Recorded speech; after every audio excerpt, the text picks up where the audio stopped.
Hello, and thank you again for staying with us. Again, my guest today is Senator Barbara Italian, and she is running for re-election. I should have said a disclaimer here when we first started. My views today is not the views of New England Veterans Liberty House nor the Lawrence Community Access Television. I'm here interviewing the senator as a private citizen. I live in the city of Lawrence. I just moved to the city of Lawrence, and so I wanted to know, get to know the senator a little bit more, as I know already some of her stuff that she does, but I wanted to share that with you all. So again, any of the views or questions or any other good stuff, it's not the view of the studio or New England Veterans Liberty House. It's personally myself. But off camera, I was talking to the senator, and she brought up a really good point. It's on the Arredondo Family Foundation, I believe, right, ma'am? Or is it? And unfortunately, Arredondo lost, I think, both of his sons. One, I believe, was in combat, and I think the other one was suicide. Right. So we were talking about Specialist Frank Pica, and the senator just reminded me that the Arredondo Family Foundation would play probably a big part in what's going on with the family. So please tell us a little bit about it, because you've been working with them. Carlos and Melinda came up here at least 2 or 3 years ago. They did. They had the Memorial Day or something. They were the guests. And I had a chance to speak with them. Of course, it was after he had gained a lot of public support because his of mission.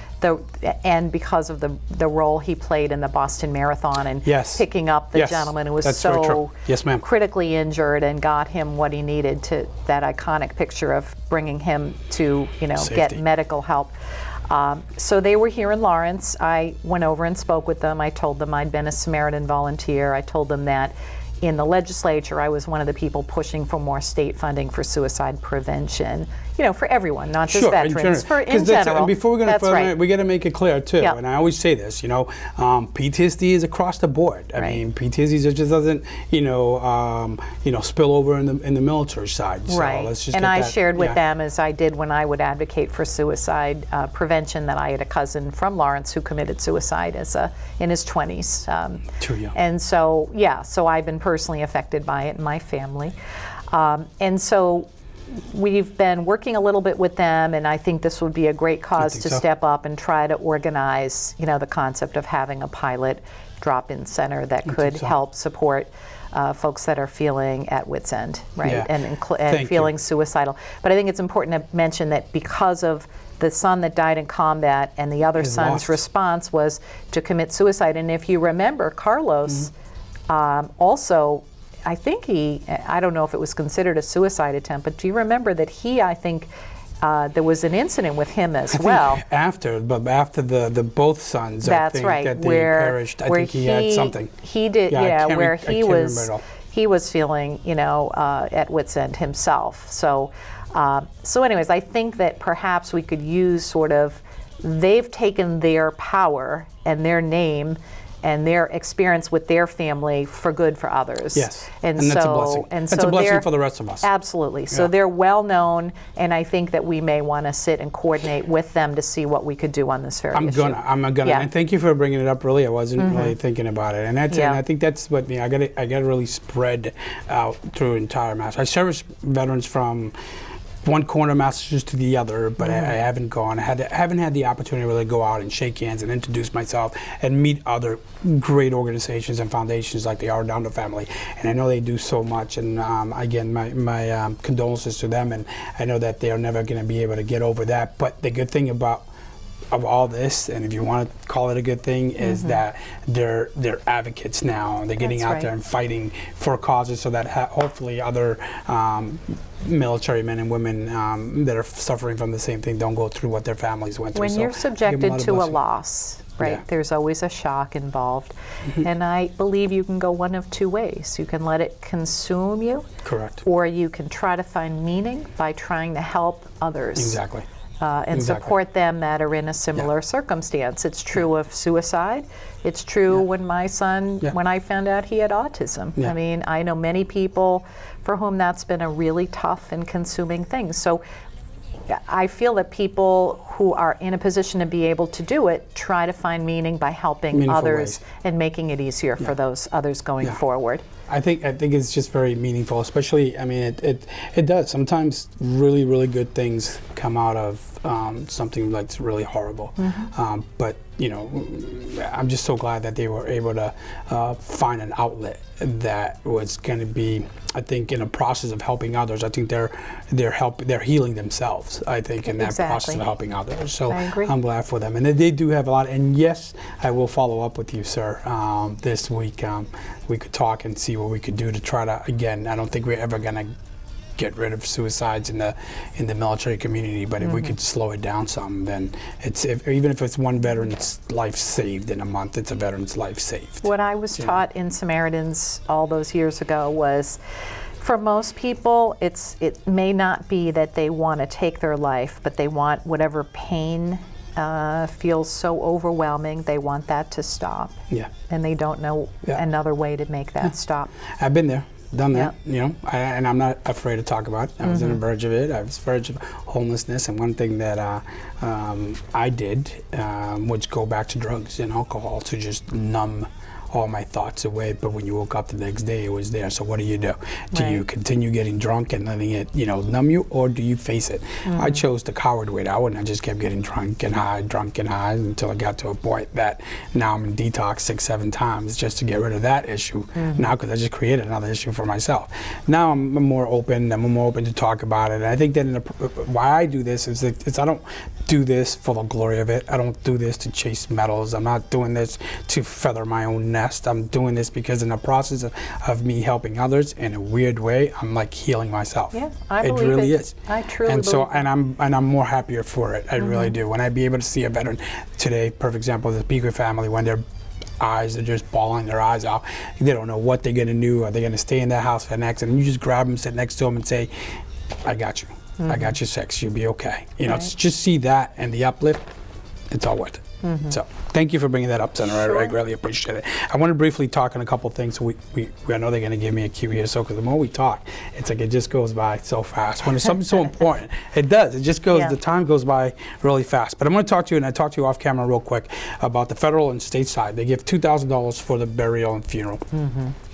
I think that was just straight across. It hasn't been addressed in a very long time. So again, I mean, it is what it is until someone like myself and the Arredondo family and others approach you or approach other legislators and say, you know, we need to address this. So the problems that I'm seeing is for funeral details, which was pretty difficult on all the veterans that I've buried, is that you either the Department of Veteran Services, either you take it from the state side or you take it from the federal side. Either way it comes, the funeral homes are like stuck at either if you take the $2,000 or the $3,000, then that's it. You have to do the funeral arrangements and burial and all that for that amount, or they'll tell the family you got to opt out of that $2,000 or $3,000 and you know, you got to pay this. The problem where I'm seeing, and I just want to see what your opinion is that nowadays there's no way anywhere you would go unless you're being cremated that you could get, you know, cremation maybe for $500 or $700 or $800, which is then okay for the $2,000 because, you know, it's all, you know, the process is not as in depth. But to actually do, and especially Frank Bica, and I'm doing a DVD on it because this was one of the, and I get chills right now talking about it. You know, but the funeral that we gave Frank Bica was such a dignified burial. It had colors. It had 21 gun salutes. It had they did a flag for the wife, and then normally you don't get flags for the parents or the brothers, and they gave one to the mom and dad. We had the Patriot Guard there, Lowell Police Department, Lawrence Police Department. I mean, it was just really a dignified and respectful burial this warrior deserved. Right. But that didn't take the money from the state. That was us calling about amongst other veterans agencies to say, hey, can you donate this? Can you donate this amount? We did. We came up with about $9,000 within like 3 days, about 3 days, which is not bad. And that's what we do anyway. It's like, we're our brother's keepers, and we didn't leave a veteran behind in a battlefield. We're not going to leave him behind here. Right. But you're right, there's a practical aspect. That's a lot of work for each veteran, and those are people that you know about. The ones that have passed on that can't afford, and you never hear about, so you can't even be in a position to help. No, it's tough. I think there are issues both on the federal and the state level, right? So if it's veterans' money or coming out of Social Security, that's federal. If it's coming out of, if it's coming out of someone's benefit that's on, Mass Health or something like that, it may be a state issue as well. It's an interesting issue. When I've been on Spanish radio, there's a lot of people that are calling asking about the benefits for death and burial and how low they are and what a challenge it is. So it affects veterans and a lot of other low-income folks. So it is something we have to take a look at and understand where the decision needs to be made and try to work on it. I've already said that I'd be happy to look at this next session on behalf of low-income folks. Sure. Interestingly enough, I have a Senate colleague who owns a funeral home. So I'm going to talk to him a little bit about, why not? Is there something that happens down in his neck of the woods? He's south of Boston. Yeah. Have they come up with an interesting way of solving this down there? I don't know. No, but it's good to know, and maybe share the information if they know an easier way, because I'm not here to reinvent the wheel. Right. I'm here to be able to pick each other's brains and see what kind of other methods and executions you come up with. Perfect example is all the funeral directors of the Merrimack Valley. I have like 6 aboard right now, and I think that if I'm able to get all those individuals in one room, which I think about a good 4 of those have done military burials before and have ran into a situation like this. So I want to get their opinion, and it's not. I'm not going to be approaching all legislators. This is not This is not an angry session. This is not me, I told you so. This is being able to bring something to light and say, I think we need to address this. I think we need to look at it. Let's see what other ways we could do to throw. If nothing else, what can we do to alleviate some of the pain when it comes to the families that come from a lower socioeconomic area? Or veterans, again, that are not getting, I have veterans that are maybe 30% disability and only getting maybe $400 and $500 a month, and I have no next of kin. You know, what do we do with those? So those are all things that I want to be able to talk, and by all means, if you could, talk to your funeral director and see if you give us some insights or some ideas. But it's something that I think that I will be approaching, not just you, but I'll be approaching, Frank Moran. I'm going to go and talk to Diane DeZiglio and whoever wants to listen. And we need to talk to Nikki Tsongas as well. And Nikki serves on the Veterans Committee, the Armed Services Committee in Congress. So we should also be talking with her and I think to see what can be done in terms of filing legislation at both the state and federal level to see if we can make this change. I don't want to go, and to be honest, ma'am, I don't want to go out there without sitting first with all these funeral directors, because I understand it's a business. I understand they're in a business to make money and not lose money. I get that. I really do. But instead of making a 40% net profit out of it, hey, are you comfortable with making a 20% net profit? You're still making a profit. You're maybe not making a bigger profit than you thought, but are you okay with that? And those that are not, then okay, I'll just move on and find other funeral directors that have that compassion in their heart to say, okay, well, I'm not taking 40% gross profit to end up with a 20% net profit. But in terms of filing, so there's sort of a dual track here. There's sort of working with the business community now to see what they're willing to do in the interim. And then I would say there's another track of trying to file with, in the state legislature and at the federal level for Nikki, because you really want to raise the reimbursement available. You do, because there's a lot of stuff right now that makes no sense, and I'll talk to you some other time. There's all threshold levels and criteria levels that, DVS will have a certain threshold level and criteria level. Right. Then your local veteran service officer, they'll have a different threshold criteria levels. Nonprofit agencies, they'll have a different threshold. And I think that needs to actually be condensed and come up with one set of plan of rules that we all follow through in the event that, okay, if I can't cover it all, can you help me cover the rest of the cost? I think it's going to just alleviate just one person doing a lot versus, a few agencies doing a little bit. You know, and at the end of the day, it's going to just at the bottom. The end of the day, to me, is I can't come up and say, okay, I'm going to spend $7,000 in 1 month. What's going to happen now for my other programs? Because I'm a very small organization. If I take a $7,000 and allocate it to just one line item, that's just going to hurt.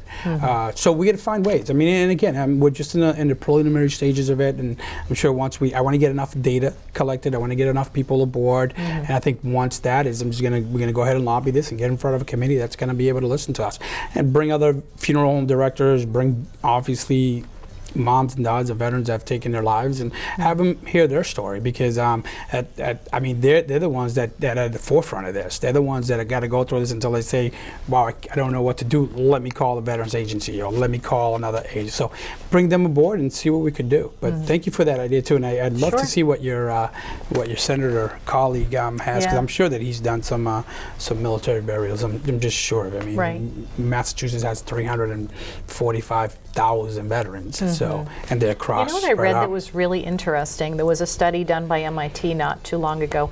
The Middlesex County is the highest number of veterans in Massachusetts. Really? And Essex County is the second highest in the state.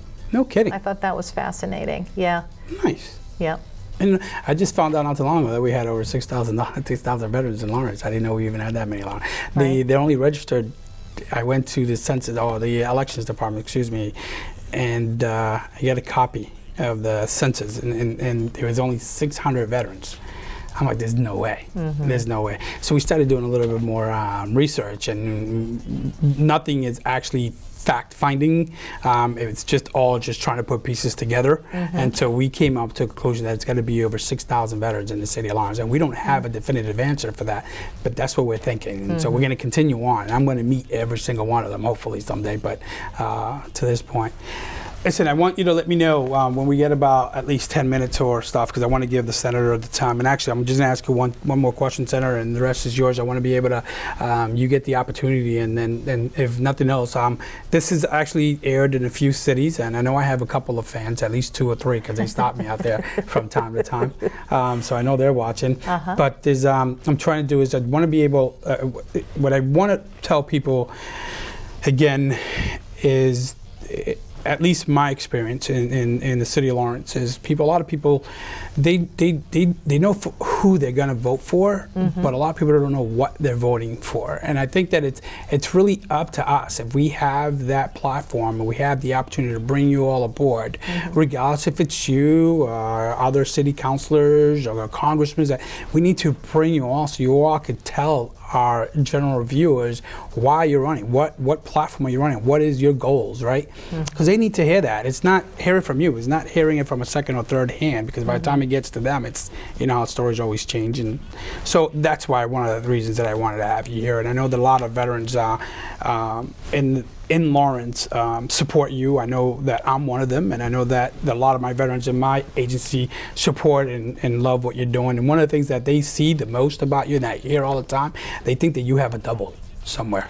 It's because you're like everywhere. It's like 1 minute you're here, and I don't know how you do it, Senator. You're a better person than I am, because I'd be dead tired by half the things that you do on a daily basis. So I'm going to ask you one more question, and it's going to be, so what would be your, say, top 3 priorities in your next term if you get elected into Senate again? In general, or in for general. veterans? Okay. Yep, in general. So in general, I have to say one of my top priorities is really helping with growing a strong economy. And always so that helps. means different things in different communities, right? Right, situation dictates. Exactly. So in Lawrence, I was actually, prior to coming here, I was talking with a bunch of small business owners, just sort of walking the streets, ducking my head in, having chit chats with people who own businesses. Nice. And it really means different things to different people. So I met a gentleman who came over from the Dominican Republic with an accounting degree. Good. And he said, I want and need a job closer to home. I'm employed in Nashua. I'd like to be employed closer to home. And so what I explained to him is there's such a realm of people that need jobs, right? And for some folks, it starts with learning English as a second language. Priority. For some folks, it's getting a high school GED. For some folks, it's getting to going on to higher education, or if they did some of their education in another country, having it be recognized here. Sure. Try to transfer it over. Helping folks. Correct. So Gotcha. given that a large number of folks are from the Dominican, Northern Essex now has reciprocal agreements, so that if you I've been seeing that. received your credit over at the Universidad, that you can work and convert that into a Northern here. Essex I've been degree. seeing that. Nice. Okay, so, Yeah, that so for helps. some folks that's That's important, huge. right? Yeah. For other folks, it's training, getting the proper training skills at a vocational school like the Lawrence Tech, or making sure that, again, folks have usable English to be on a production floor. For some folks, it's access to mentoring in the manufacturing fields, learning that kind of stuff, or going through our workforce investment folks. and So I mean, it's so many different. So many levels and platforms So that they many could- different levels have to happen depending on the Yeah. person, and so and one of the things we've tried to do is bring in money to help all of those items, all of those types of things that are needed, and we've also brought in some seed money for Lawrence Partnership to help grow small businesses, have yeah, access I to just seen money. that. They got another And we've 1 also point something million. yeah, and Is we've that- also put in money for Y Para Todos, the first Spanish-speaking entrepreneurship program in the whole state, Okay. to help folks who have an idea, but need to understand how you write a business No plan, kidding. how you get banked, and how you get up and I running. didn't know that. Yeah, so See, you so know what it's- you know, you don't know so what when you don't know. say you want to help with jobs, it means different things to different people levels. depending on what level they're at, right? How much money of that is being thrown to the vocational? Like vocational training, or Yeah. what is it doing? Because Right. people, I gotta say, I'm from a construction background, and don't knock. Project managers these days are making 6-figure salaries. Right. And I started off as a laborer, worked all my way up to project manager, worked all my way up to operations manager. So don't knock the trades, and the Right. trades is something that I don't see enough of our young kids going into it, because it's a taboo, like, oh, you don't want to go into the blue collar, you don't want to Right. go into the construction field. And I keep telling a lot of kids that I come up to, say, don't knock it, pal. Yeah. You get in there, you get all your certifications and your licenses if that you need. If you big get a bucks. trade and you Big bucks. you have an opportunity to make a tremendous amount of money can. without putting yourself in the hole with the 4-year cost of a college degree. So I think all options need to be available I to think so, too. folks. Yeah. I toured a place that is a manufacturing shop. Mr. Mills runs it, and he's worried about the next generation of people that are going to come along and be machinists and all of that. And so there is a real critical need There to is. have vocational training and There get is. out there and be able to manufacture and all of There that. is. You're just giving me a 5-minute cue, Senator, and I want to give you all the 5 minutes that I Yep. can. But you're right, because again, I keep seeing, and I want the best for my child. I want her to get a higher education, but I also, I know I have a nephew that wasn't really ready to go into college, and the first thing I told him to do is you go on a Job Corps. Right. Plain and simple. Job Corps has a great platform. I'm not trying to pitch for the Job Corps, but Job Corps does have a good platform when it comes down to trades. And then after that, I said, get done with Job Corps. I'll call a couple union buddies that I know, put you in a union, painters union, and you're starting off $30, $40 an hour. And then Right. after that, you get more certifications and more, go now try to get into the management positions, and especially for a union, carpenters union these days. I mean, what are they making? Like $90,000 a year. So again, don't knock the Right. trades. Yeah, if it it's not, depends if college is not for you, find something Depends that's on for the you. person. Yeah. We're working collaboration now with Youth Build, Exactly. which takes folks that have been criminally involved and or dropped out of school, Wonderful became program. young parents. giving folks a second chance. So we're matching up Youth Build with some of the trades and unions in Boston and particularly in Dorchester to come out and work with her to try to offer a broader array of trades and job skills for people that are typically in Boston. We're trying to bring them into Lawrence. How is that working? Some of the Youth Build members, have they joined any Plumbers. of the unions? Some of them are doing plumbing. Good for We're that. trying to get someone in to help with the food service trade to have people become chefs. Good. You know, we're trying to just kind of work those resources and bring them into Lawrence. I want to publicly apologize. Who's the executive director? What's her name again? It's a young April.